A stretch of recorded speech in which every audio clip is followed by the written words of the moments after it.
how are you perceiving this idea of vaccine hesitancy?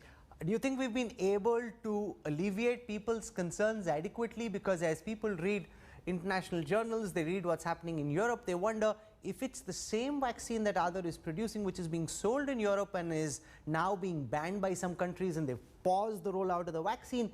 Is that reason then for them to be concerned? That's the concern most people have in their minds, Mr. Poonawalla. No, absolutely. And these are legitimate concerns, because if you're reading all these things, you don't know what to think and what to expect.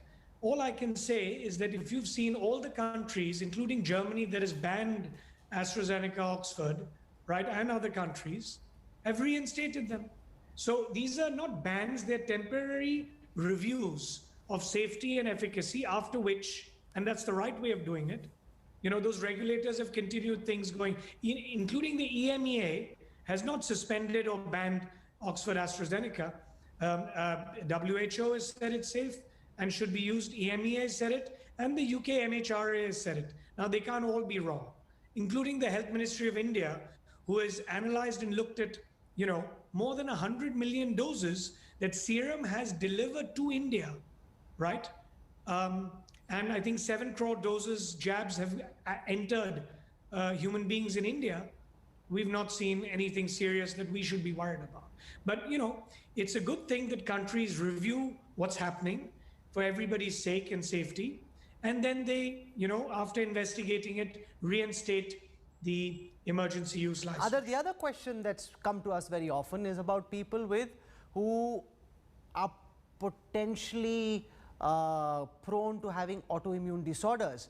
People have messaged us saying that their fathers or people that they knew who after taking the jab suddenly had a bout of an autoimmune disorder. Now, can you be transparent and tell us, are you hearing of this? Are you concerned about this?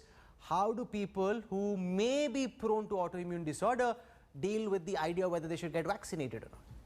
Firstly, this is a question for a doctor to answer. It wouldn't be a place to, give free medical advice based on conditions of patients that I have not even seen or treated. But what I can say is that, look, all vaccines traditionally will not enhance or be detrimental to, people in those conditions, unless they have certain conditions where they, have a problem with their immune system, which can't make antibodies and respond to a vaccine in the same way in which they can't respond and make antibodies to a genuine virus that has infiltrated their system. Their immune system is compromised because they have these disorders, or, for example, if they're taking drugs for cancer patients to suppress their immune systems. So naturally, the vaccines are not going to be so effective in their cases.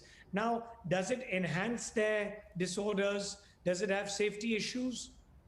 I don't know. It could not. I just would not be in the position to answer such a question. It wouldn't be right for me to answer. But yes, I would definitely say that those patients who are on those drugs and or have those autoimmune disorders may not respond as well to the vaccine as a healthy individual like you or I might do. So that's all I can say on that.